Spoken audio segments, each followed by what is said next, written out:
Hello animal lovers, कैसे हो? I hope कि तुम सब अच्छे ही हो। और जिन लोगों ने अभी तक मेरा चैनल सब्सक्राइब नहीं किया है जल्दी से कर लो और वीडियो को लाइक भी कर देना। तो चलो स्टार्ट करते हैं आज का एपिसोड। पिछले एपिसोड में हमने ये देखा था कि शाओसिंग लू उस मूंछ वाले लड़के जिसका नाम है वोंग उसके ऊपर सारे स्टूडेंट्स को छोड़ देता है और उसके बाद उन सभी के बीच में फाइट स्टार्ट हो जाती है। तो अब आगे अब हमें कुछ दिनों के बाद का सीन दिखाया जाता है जहाँ पे डीन शराब पी रहे होते हैं, हंसते हुए कहते हैं ये तो बहुत ज्यादा इंटरेस्टिंग है। तो मिस फेंग कहती है कि तुम क्या देख के इतना ज्यादा खुश हो रहे हो? तो डीन कहते हैं कि जर्नल स्कूल के एक स्पाई ने मुझे मैसेज भेजा है। तो मिस फेंग कहती है कि जर्नल स्कूल के बारे में क्या खबर है? तो डीन कहते हैं कि उस स्पाई ने मुझसे कहा है कि हमारे जर्नल प्रेसिडेंट खो गए हैं। और दोस्तों वो जर्नल प्रेसिडेंट कोई और नहीं बल्कि ये बूढ़ा आदमी होता है। और अब डीन फाइनल टेस्ट के दिन का सीन बताते हैं जहाँ पे शाओसिंग लू उस बूढ़े आदमी के आगे खड़ा होता है और उससे कहता है कि तुम्हारा नाम क्या है? तो बूढ़ा आदमी कहता है कि मैं अपना नाम भूल गया हूँ। और ये बात सुन के शाओसिंग लू ये सोचने लगता है कि सच में ये तो बहुत ज्यादा बूढ़ा हो गया है, ये तो अपना नाम भी याद नहीं रख सकता। फिर वो बूढ़ा आदमी कहता है कि मुझे बस इतनी चीज याद है कि पहाड़ पे 10 दिन पहले मेरी जब आंखें खुली तब मैंने कहा कि मैं आखिर कहाँ हूँ और मैं कौन हूँ, और मेरे आसपास ज़ॉम्बीज के अलावा कोई और नहीं था और मुझे कोई आइडिया भी नहीं था कि आखिर मैं कहाँ से आया हूँ और मुझे कहाँ पे जाना है। और यहाँ तक मैं ये भी भूल गया था कि मैं एक आदमी हूँ। और ये कहने के साथ ही उसके नाक से खून निकलना स्टार्ट हो जाता है। लेकिन शाओसिंग लू उसकी ये बात सुन के बहुत ज्यादा गुस्सा करने लगता है और कहता है कि ये तो पॉसिबल ही नहीं हो सकता कि तुम अपना जेंडर ही भूल जाओ, तुम मुझे बेवकूफ बनाना बंद करो। तो फिर वो बूढ़ा आदमी कहता है कि उसके बाद मैं एक आदमी से मिला जो कि सेम मेरी तरह कपड़े पहना हुआ था और फिर मैंने उससे कहा क्या कोइंसिडेंस है कि हम दोनों सेम कपड़े पहन के घूम रहे हैं। लेकिन उस आदमी का मुंह देखकर मुझे ऐसा लगा कि वो मेरे आइडेंटिटी के बारे में कुछ जानता है। तो मैंने उससे इस बारे में पूछा तो उसने कहा कि मैं तुम्हें इस बारे में बता तो दूंगा लेकिन तुम्हें मुझे इसके लिए कुछ फेवर देना होगा। फिर उसके बाद वो मुझे अपने स्कूल में ले आया। लेकिन फिर शाओसिंग लू उस बूढ़े आदमी से कहता है कि आखिर तुम करना क्या चाहते हो, क्या तुम्हें मुझसे फाइट नहीं करनी है? तो वो बूढ़ा आदमी कहता है कि मैं तुम्हारा कोई भी एडवांटेज नहीं लेना चाहता हूँ, मैं तो सिर्फ तुमसे ये सारी चीजें कह रहा हूँ। लेकिन शाओसिंग लू उसे देखकर ये सोच रहा होता है कि आखिर उसने एक बार में ही 2 मिस्ट्री लेवल के कल्टीवेटर्स को कैसे मार दिया। फिर वो कहता है कि मुझे लगता है कि तुमने जैसा कहा है तुम वैसा ही करोगे, तुम उस पे हमला नहीं करोगे। और फिर मिस फेंग कहती हैं कि तुम बहुत ही स्मार्ट हो क्योंकि तुमने उसे शाओसिंग लू से फाइट करने के लिए भेजा। और अब डीन मन में ये सोचते हैं कि ये इंसानी वर्ल्ड का सबसे ताकतवर इंसान है, ये मिस्ट्री टायर के लेवल 10वें पे है और ये ताओइस्ट मास्टर के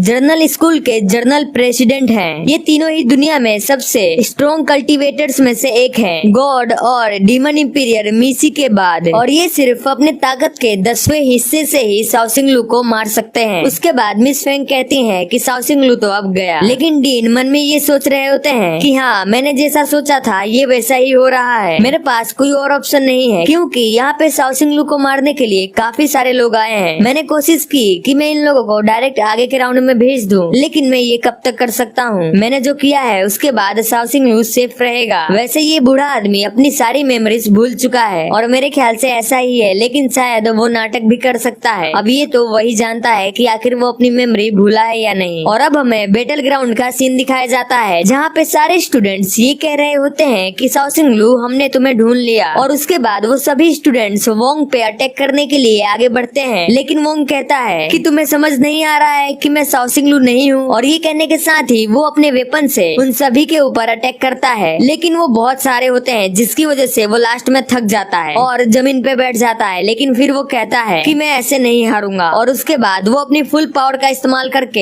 एक बहुत बड़ा लाइटनिंग स्ट्राइक इस्तेमाल करता है। और ये थंडर स्ट्राइक इतनी ज्यादा बड़ी होती है जिसकी वजह से वहाँ पे मौजूद सारे स्टूडेंट नॉकआउट हो जाते हैं। लेकिन इस मैजिक का इस्तेमाल करने से वोंग भी बहुत ज्यादा थक जाता है और कहता है कि मैं तो अभी मरते मरते बचा हूँ। लेकिन जैसे ही वो सामने देखता है वो कहता है कि आखिर ये बूढ़ा इंसान कैसे बच गया। और फिर बूढ़ा आदमी कहता है कि यंग मैन अब ये तुम्हारी चॉइस है कि तुम्हें क्या करना है। तो शाओसिंग लू कहता है हाँ, तो चलो स्टार्ट करते हैं गेम। और उसके बाद हमें दिखाया जाता है कि वो दोनों बैठ के बस एक गेम खेल रहे होते हैं। और अब हमें 10 दिन पहले की स्टोरी बताई जाती है। ये जगह इंपीरियल सिटी का जर्नल स्कूल है। यहाँ पे वही बूढ़ा इंसान खड़ा होता है और वो मन में ये सोच रहा होता है कि सभी क्रीचर्स मर गए हैं और एक मिस्ट्री कल्टीवेटर होने की वजह से 1000 से भी ज्यादा साल से जिंदा हूँ और इसीलिए ये बॉडी अब मुझे सपोर्ट नहीं कर पाएगी। लेकिन दूसरी जिंदगी में जाने से पहले मुझे इस ताओइस्ट मास्टर के अलायंस के लिए किसी को खोजना होगा। और फिर वहाँ पे एक लड़की आती है और कहती है कि जनरल प्रेसिडेंट, आपके मेडिसिन लेने का टाइम हो गया है। तो वो बूढ़ा आदमी कहता है कि तुम कौन हो। और अब हमें यहाँ पे बताया जाता है कि इस लड़की का नाम यूकी स्नो है, जो कि इलेक्जर सिस्टम डिपार्टमेंट की हेड है। और वो कहती है कि आप मुझे भूल गए। तो वो बूढ़ा आदमी कहता है कि नहीं, तुम जरूर यूकी होगी। लेकिन फिर वो बूढ़ा आदमी ये सोचने लगता है कि मुझे एक बहुत ही स्ट्रॉन्ग मैजिकल पावर की वेब्स महसूस हो रही है, और ये तो क्यूतियान के स्प्लिट सोल की वेब्स है। तो क्या हाउतियान अब इंसानी दुनिया में आ गया है? और मुझे लगता है कि वो जरूर लूजिया विलेज गया होगा, और मुझे भी वहीं पे जाना होगा कि आखिर वहाँ पे हो क्या रहा है। और ये कहने के साथ ही वो बूढ़ा आदमी वहाँ से गायब हो जाता है। लेकिन यूकी ये कहती है कि लॉर्ड प्रेसिडेंट, आप कहाँ जा रहे हैं? लेकिन वो चले जाते हैं। और अब यहाँ पे उस बूढ़े आदमी को अपना नाम याद आ जाता है, और वो कहता है कि मुझे याद आ गया कि मेरा नाम क्या था। मेरा नाम यूनेंग गोंगुसुन है, और मैं ताओइस्ट मास्टर अलायंस का हेड हूँ, और मैं जर्नल स्कूल का जर्नल प्रेसिडेंट भी हूँ। लेकिन अभी भी वो दोनों चेस खेल रहे होते हैं, और उन्हें देखकर वोंग कहता है कि आखिर ये दोनों कर क्या रहे हैं? ये लोग यहाँ पे चेस खेलने के लिए आए हैं, लेकिन चलो ठीक है, ये दोनों जब तक चेस खेल रहे हैं तब तक मैं रिकवर भी हो जाऊंगा। और उसके बाद वोंग बैठ के अपने आप को रिकवर करने लगता है। लेकिन वो दोनों अभी भी चेस खेल रहे होते हैं, और फिर वो बूढ़ा आदमी कहता है कि यंग लड़के, तुम हार गए। और उसके बाद वो अपने पावर्स का इस्तेमाल करके शाओसिंग लू को एक जोर से पंच मारता है या फिर धक्का मारता है, जिसकी वजह से शाओसिंग लू दूर जाकर फेंकाता है। और इस बूढ़े आदमी का अटैक इतना ज्यादा पावरफुल होता है कि शाओसिंग लू जिस दीवार से टकराता है वहाँ पे खड्डा हो जाता है, और ये देख के सभी लोग हैरान हो जाते हैं। फिर प्रेसिडेंट कहते हैं कि जरूर शाओसिंग लू अब इस अटैक के बाद बहुत ज्यादा इंजर्ड हो गया होगा, और अब वो शायद फाइट करने के लायक नहीं होगा। और डिन भी उस बूढ़े आदमी को देखकर ये सोच रहे होते हैं कि इन दोनों के बीच में स्ट्रेंथ का काफी बड़ा फासला है, और इसीलिए शाओसिंग लू उससे जीत नहीं पाएगा। लेकिन जब वो बूढ़ा आदमी शाओसिंग लू को देखता है तो वो बिल्कुल ही ठीक होता है। और फिर शाओसिंग लू कहता है कि मुझे जरा भी दर्द नहीं हुआ। और ये चीज देखकर वहाँ पे मौजूद सारे स्टूडेंट्स भी चौंक जाते हैं, यहाँ तक कि डीन भी चौंक जाते हैं। उसके बाद वो बूढ़ा आदमी कहता है कि तुम इतने भी बुरे नहीं हो।